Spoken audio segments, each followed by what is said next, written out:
Hello, students. We are going to be doing our review session at the moment. Let me share my screen so that you can follow along.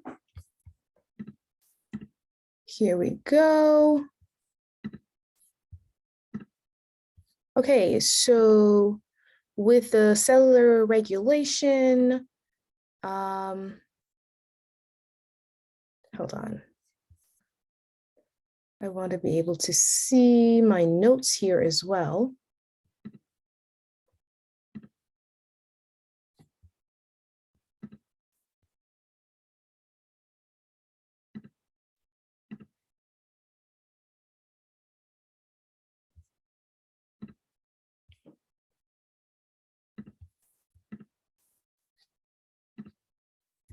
Okay, here we go. I just want to leave it as it is so I can be able to read my notes. You have these notes as well.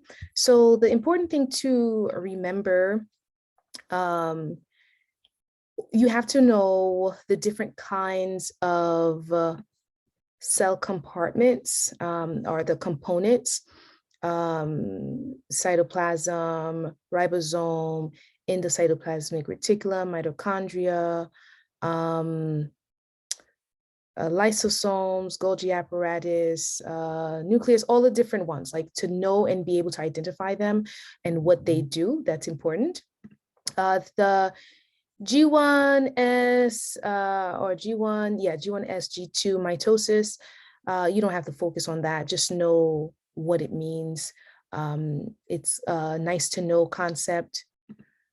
This whole proliferation, just understand the concept behind proliferation and how cells have to differentiate, or I should say, sorry, not proliferation. This is a proliferation stage with the mitosis and the meiosis, just understanding the differences. The differentiation, understanding what it means, the definition itself is important to know. Knowing how a cell can come from a stem cell and differentiate into, for example, macrophage, and how that happened, and the breakdowns, if there is any, the effect that will have. So the idea behind that, but you don't need to know the different cells and what they become. That's not the important thing here. What you do need to know, however, is what happens during differentiation that can affect cells or the body, which is the hyperplasia, metaplasia, dysplasia, and things like that. So this hyperplasia is the increase of the number of normal cells. You need to know that. The definition you must know. Metaplasia, also know that definition and differentiate it between or from hyperplasia. Dysplasia, you need to know. Anaplasia, you also need to know. So identifying the different ones, knowing that these two, dysplasia and anaplasia, are the worst, especially anaplasia, how they can become cancerous because they are uncontrolled, right? So this idea of differentiation can lead into cancer, okay? So understanding that. So knowing the idea behind cancer, how cell differentiation can cause cancer, can cause anemia, leukemia, sickle cell, polycythemia. So anything that causes the cells not to act the way that they're supposed to, the natural multiplication, natural differentiation, how it's supposed to play out, is going to cause abnormalities of some type, and that's going to become problematic for the body, problematic for the cells. So when we assess a person, how are we going to know that their cells are working properly? It's through the assessments that we do. We'll know if their bladder and bowels are doing well, whether they have sores, unusual bleeding. Any of these assessments will tell us that there is some cell issue within that's not working properly. Right? The organ is not functioning well because the cells are not functioning well. And that's the problem that arises with an issue with cell differentiation. Risk factors are good to know as well. Part of the assessment here, we have some more things.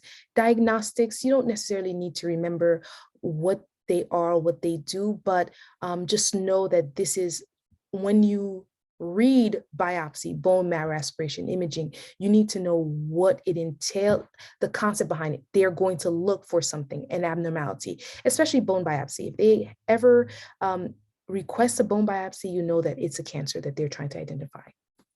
Okay, the relationship between other concepts, knowing that everything is connected.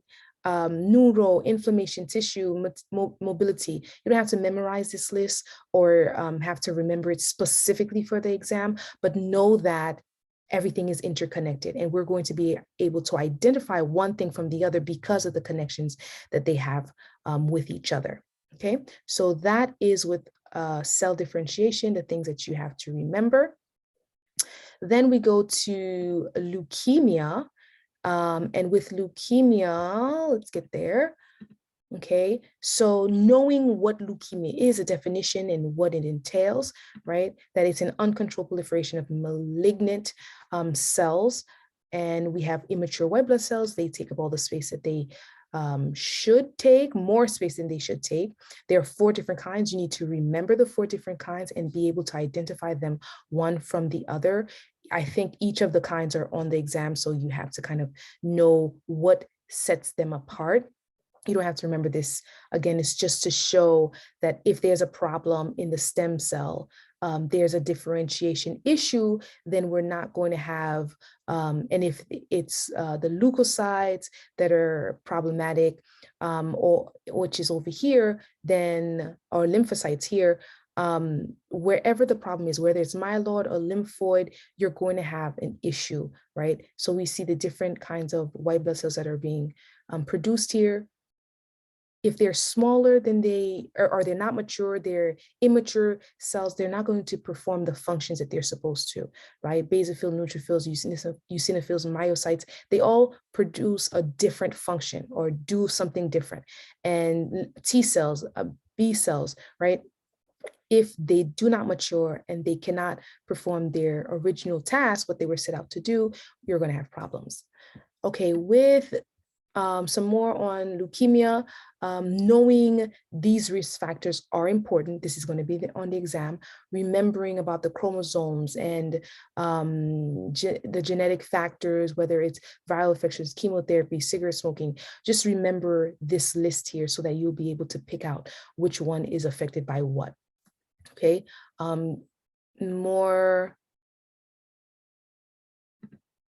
Here are the different kinds. You're going to have to identify one from another. I spoke about in class how the best way to do it is identify what makes them different. Look at the things that I have highlighted, and you'll be able to remember those the most. A lot of this, unfortunately, is memorization. The concept behind it, you already should have learned and understand. And that is what we're going to see in a bit more. These are the chronic ones. We have acute, we have a chronic. We talked about the acute are quick to kill you, but also easily to heal or cure. And the chronic is slow to kill you, but harder to cure.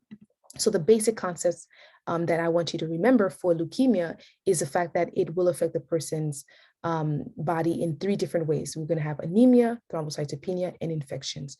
So with anemia, there's fatigue. Thrombocytopenia, there's bleeding and bruising.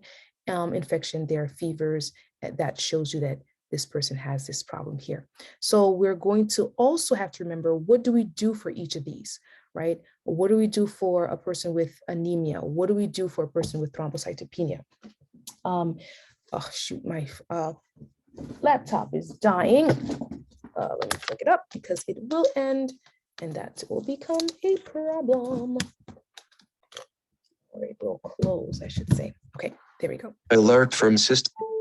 Okay, yeah, so I did not only identifying the problems, but what can we do in order to resolve the problem, right? So we have, for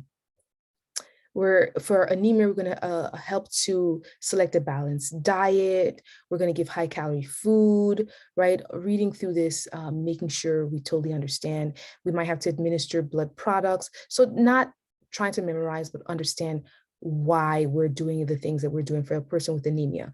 Thrombocytopenia, with a bone marrow suppression.